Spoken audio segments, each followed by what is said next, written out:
E aí, essa é uma primeira lição que tem na República. Já começa aqui, essa é a primeira coisa que você pode passar batido. Primeiro diálogo que tem. Tipo, ele conta que eles estão lá indo, nananã. Aí o Polemarco fala para eles esperarem. Fala, não, peraí, vocês estão indo embora? Ele fala, não, a gente tá indo embora, tal, a gente tá cansado, a gente quer ir para casa. Daí ele, pô, Sócrates, aqui, ó, parece que estáis a pôr a caminho para regressar à cidade. E aí o Sócrates fala, e não conjecturas mal. Ora, tu estás a ver quantos somos? Ele fala isso pro Sócrates, ele já responde direto, a gente é mais que você, se a gente não quiser que você vá embora, você não pode ir. Ele fala, tô vendo, mas eu quero voltar, eu posso convencer vocês a me deixar voltar. Ele fala, não, mas se a gente se recusar a ouvir? Ele fala, tá bom, então realmente vou ter que ir com vocês. Então, para mim, isso é uma lição relacionada àquela coisa do, a palavra é mais forte que a força, não sei o quê, a palavra é boa para manipular, a palavra, sabe, assim, sim, mas vamos com calma, porque a surdez é mais poderosa do que a palavra, entendeu? Então, a força surda, eu acho que essa é a primeira mensagem que o filósofo dá para você. Filosofia tem um limite. Qual é esse limite? A surdez do cara que não quer te escutar. Leave us. No, you stay here. I'm in charge. Do you feel in charge? Tu, Sócrates, que te representas como adepto da verdade, é que expões teus argumentos de maneira vulgar e indecorosa sobre o que não é belo por natureza, mas apenas segundo a lei. Olá.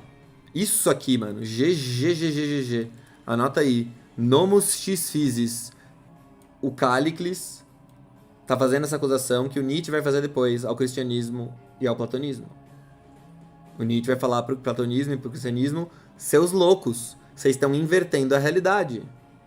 Como é que você vai me dizer que é, sabe, que o belo é o negócio só porque o cara escreve, só porque teve uma canetada lá no estado, só porque alguém canetou lá, um burocrata canetou dizendo que é mais feio roubar do que ser roubado, não quer dizer que seja mais feio roubar do que ser roubado.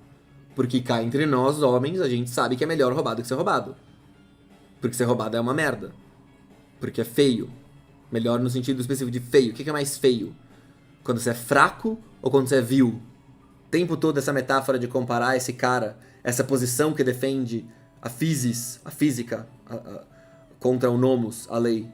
Que defende a natureza contra a lei. Ele é como o leão que ataca. Essa imagem está sempre sendo formada aí. Não é só a ideia, mas é o estilo. Então não é condição normal do homem sofrer injustiça, mas apenas do escravo, a quem melhor fora morrer do que viver. Pois, ofendido e espezinhado, não é capaz de defender-se, nem de amparar os que lhe são caros. Essas palavras são duras. Essa é a vida do filósofo. Se alguém te acusa, você vai ter que dar outra face. Se a mídia inteira te xinga e você não pode fazer nada. Você é um fraco, você segue a verdade. Você não foi atrás de ganhar poder para sacanear os outros. E que tanto entre os animais como entre os homens, nas cidades em todas as raças, manda a justiça. Que os homens mais fortes dominem os inferiores e tenham mais do que eles. Esse passo aqui é importante. Que os caras não chegam simplesmente a afirmar assim, os mais fortes dominam os fracos porque é assim que é. Eles falam, não, é assim que tem que ser. É um passo extra excepcionalmente brutal. Quer dizer, essa história de reclamar de que os outros são melhores que você, das diferenças, de toda a desigualdade, inclusive da injustiça, do mais forte tomar o negócio do mais fraco, é chororô do mais fraco para engambelar o mais forte a não fazer aquilo que é natural. Que é belo, pelo menos segundo a natureza. E só se tornou feio por convenção externamente plantada, tá ligado? Por direito, pertencem ao superior e mais forte os bois e demais haveres dos fracos. Tudo que tá com você, que é mais fraco, não te pertence, pertence ao cara mais forte, só que ele ainda não tomou de você ainda. Essa é a verdade que tu mesmo, Sócrates, diz o Cállicles, reconheceria se deixasse de lado a filosofia e te dedicasse a ocupações mais importantes. A filosofia, Sócrates, é de fato muito atraente para quem estuda com moderação na mocidade, porém acaba por arruinar quem a ela se dedica mais tempo do que for razoável. Por bem dotada que seja a pessoa, se prosseguir filosofando até uma idade avançada, forçosamente ficará ignorando tudo o que importa conhecer o cidadão prestante e bem-nascido que ambicionar distinguir-se. De fato, não somente desconhecerá as leis da cidade, como a linguagem, que será preciso usar no trato público ou particular, bem carecerá de experiência com relação aos prazeres e às paixões e ao caráter geral dos homens. Logo que procuram ocupar-se com seus próprios negócios, ou com a política, tornam-se ridículos. Como ridículos, a meu ver, também se tornam os políticos que se dispõem a tomar parte em vossas reuniões e vossas disputas, as dos filósofos. No meu modo de pensar, o certo será ocupar-se com ambas as coisas. É belo o estudo da filosofia, até onde for auxiliar da educação, não sendo essa atividade desdouro para os moços. Mas prosseguir nesse estudo até a idade avançada é coisa supinamente ridícula, Sócrates. Reagindo eu à vista de quem assim procede como diante de quem se põe a balbuciar e brincar como criança. O ponto é que quem procede assim, se espantando com a ordem harmoniosa das coisas para lá e para cá, procede de fato que nem uma criança. O filósofo tá dentro, assim, o filósofo é de certa forma a criança mesmo. Como disse há pouco, quem assim procede, por mais bem dotado que seja, deixa de ser homem. Deixa de ser homem de verdade. Olá, mano. Seja homem oficial.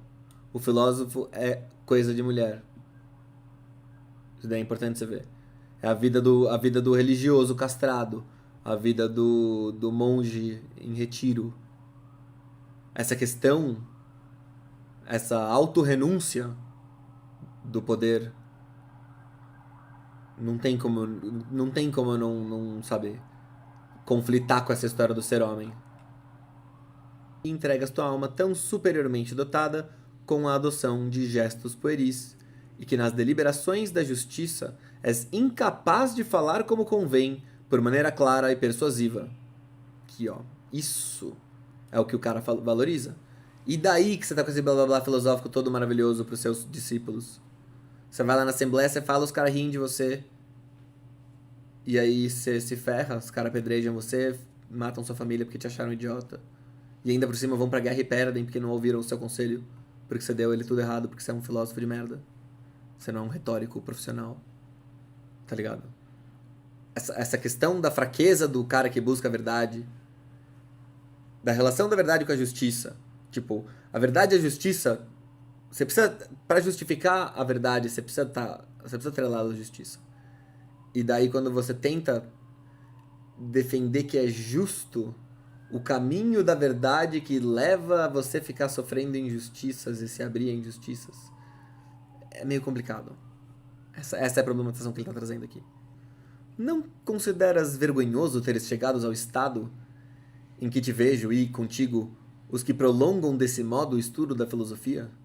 Agora mesmo, se alguém te detivesse, ou algum dos teus iguais, e te metesse na prisão, sob pretexto de algum crime que não tivesses cometido, terás de confessar que não saberias como haver-te, mas ficarias com vertigens e de boca aberta, se achares o que dizer no instante de te apresentares ao tribunal. E por mais insignificante e desprezível que fosse o teu acusador, virias a perder a vida, se lhe aprovesse pedir para ti a pena capital. Ora, que sabedoria pode haver numa arte, Sócrates, que se apodera de um indivíduo bem dotado e o deixa inferior, incapaz não só de defender e de livrar-se a si mesmo dos perigos, como qualquer outra pessoa, como expõe a ser despojado de seus haveres pelos adversários. Essa é a discussão que vai parar lá no Maquiavel com relação à Igreja Católica. Como pode ser justa uma doutrina que faz você dar a outra face pro cara? E aí você perde o seu país pros outros, você perde a sociedade, sua família. Como pode, Sócrates? Você tá me dizendo que isso é belo? Você fica por aí passeando, brincando de filósofo, enquanto os caras assassinam sua família e sua pátria? Isso é belo? Não é possível. Não é possível. Quer dizer, o filósofo, você pode chegar lá e esbofetear os filósofos. E ninguém faz nada.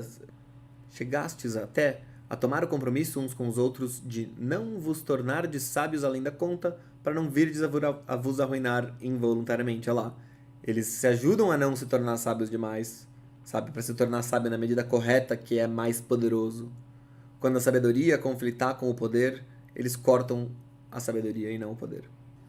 No meu modo de pensar, as leis foram instituídas pelos fracos e pelas maiorias. Olha só, isso daqui é típico do Nietzsche. É para eles e no interesse próprio que são feitas as leis e distribuídos elogios, onde haja o que elogiar. ou censuras, sempre que houver algo para censurar. A maioria, por natureza, mais forte do que um só homem, já que ela instituiu leis contra este, conforme há pouco tespestaste. Como não? Logo, as leis da maioria também são leis dos mais fortes. Perfeitamente. E também dos melhores, pois, de acordo com o que disseste, os mais fortes também são os melhores. Porque como que o povo pode ser os piores e os mais fortes ao mesmo tempo? Isso é meio estranho. Tipo, se os mais fracos dominam, eles não são os mais fracos, eles são os mais fortes. E os fortes é que são os fracos dominados. O ponto mais importante, é bom vocês saberem caso eu morra, porque a gente já faz tanto tempo que a gente tá nessa história que vai que eu morro e eu não terminei o assunto. A parte mais importante é que eles vão chegar nesse ponto que, assim, a gente consegue ver a beleza do autossacrifício. De tipo, beleza, eu vou seguir o caminho da justiça e da verdade e mesmo que eu apanhe e seja fuzilado, eu vou aceitar isso. Mas e a sua família? Aí meio que dói, sabe? Tipo, é justo mesmo você dar o dane-se pra sua família e ser fraco e deixar eles se ferrarem? Será que não é meio que responsabilidade sua ficar forte pra protegê-los? Não precisa ser seus filhos, pode ser seus pais também, tios, qualquer coisa.